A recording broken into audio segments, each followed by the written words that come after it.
भरवीर ते परसूळ या रस्त्याची झाली दयनीय अवस्था, तर शेतकऱ्यांना जीव मुठीत धरून करावा लागत आहे खड्ड्यातून प्रवास।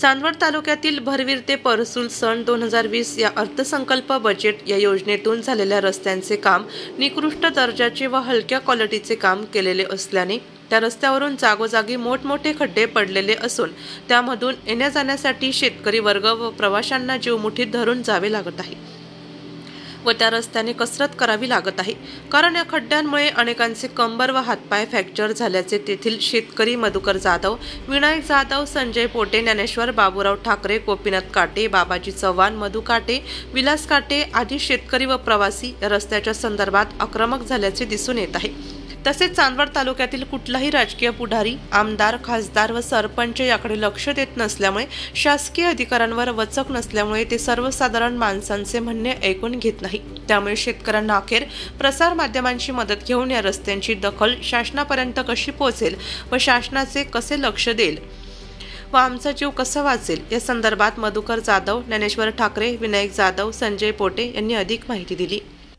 त्यातील भरवीर ते परसूल या रस्त्यावर मी आज या ठिकाणी उभा आहे आणि या ठिकाणी या शेतकऱ्यांच्या या रस्त्याच्या संदर्भामध्ये काय प्रॉब्लेम आहे, रस्त्याची काय अवस्था आहे हे या ठिकाणी आपण आता सध्या भरवीर ते परसूल या रस्त्याच्या खड्ड्यांजवळ उभा आहे। माझ्या पाठीमागे बघू शकता या रस्त्याची पूर्ण दयनीय अवस्था कशा पद्धतीने झालेली आहे ही समोर दिसत आहे आणि त्याचप्रमाणे या ठिकाणी हे शेतकरी या ठिकाणी उभे आहे। शेतकऱ्यांची काय अवस्था झालेली तर शेतकऱ्यांना काय त्रास होतो येण्यासाठी हे या शेतकऱ्यांकडून आपण जाणून घेणार आहे। दादा काय सांगाल या रस्त्याच्या संदर्भात?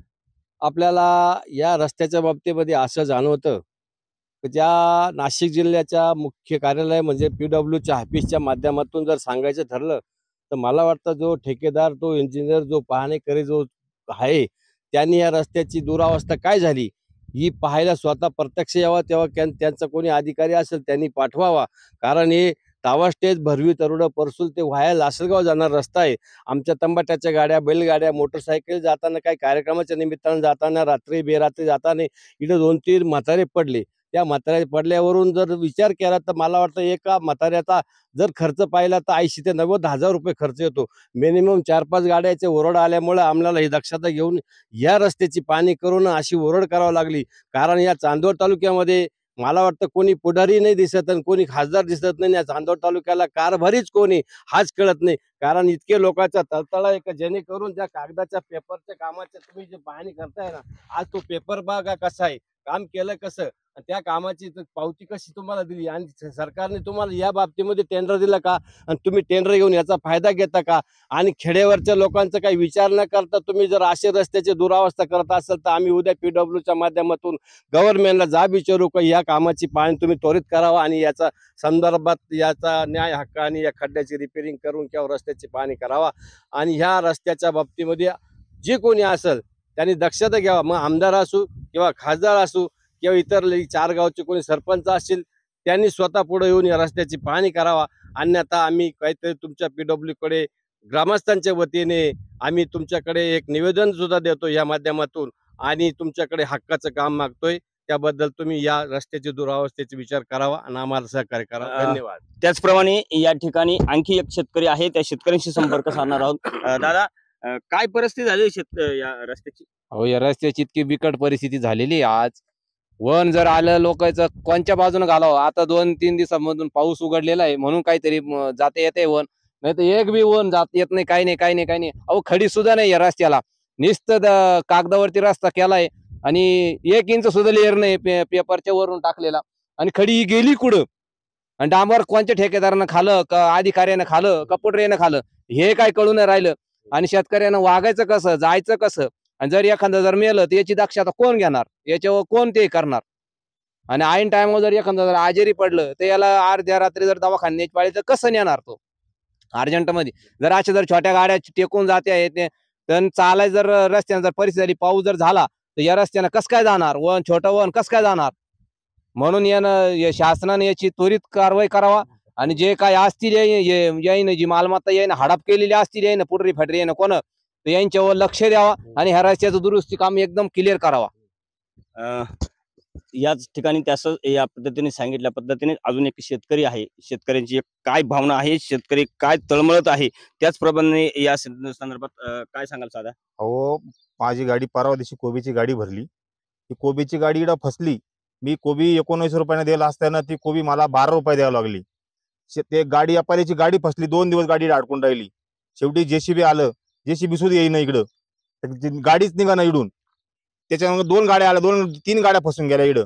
तर आमच्या भरवीरचे कार्यक्रमानिमित्त देवरगावला गेले ते पडले. त्यांना नाशिकला हॉस्पिटल ऍडमिट करेल. त्यांचा पाय मोडला, एकाचा हात मोडला आहे. याचं काय करायचंय? खर्च कोणा द्यायचा? ना खासदार, ना आमदार, ना कोणी.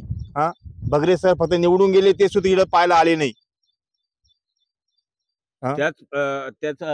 तशाच या ठिकाणी आणखी एक शेतकरी आता मोटरसायकलने येत होते. आता ते घसरून पडले असं त्यांची ओरड आहे. आपण त्या शेतकऱ्यांसोबत बातचीत करतोय. दादा, तुम्ही आता मोटरसायकलने कुठे चालले होते? आता मी माझ्या घरी चाललो होतो मोटरसायकलनी, पण त्या खड्ड्यांमुळं बॅलन्स सुटला आणि खाली पडलो. खाली पडल्यामुळं तुम्हाला सांगतो अक्षरशः पायाला लागलंय, हाताला थोडं घसरलंय बऱ्यापैकी. इथं प्रत्येक जण पडतं. आता ठीक आहे, उघडे म्हणून कोणीतरी जातं येतं म्हणून काही वाटत नाही, पण ज्यावेळेस पाऊस पडतो तरी पाऊस पडल्यानंतर सुद्धा इकडे एक गाडी सुद्धा निघत नाही. इतकी वाईट परिस्थिती आहे. आणि कोरडा असून सुद्धा त्या खड्ड्यांमध्ये ज्यावेळेस गाडी पडली जाती त्यावेळेस हातपाय मोडण्याची जास्तीत जास्त ही आहे, शक्यताच आहे.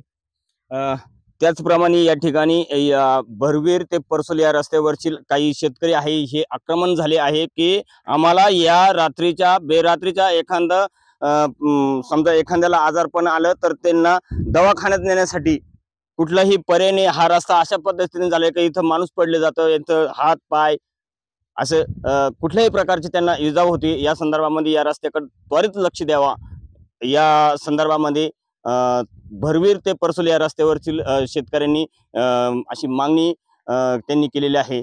नाशिक लोकशाही न्यूजसाठी देविदास जाधव. नाशिक लोकशाही न्यूजसाठी देविदास जाधव, चांदवड.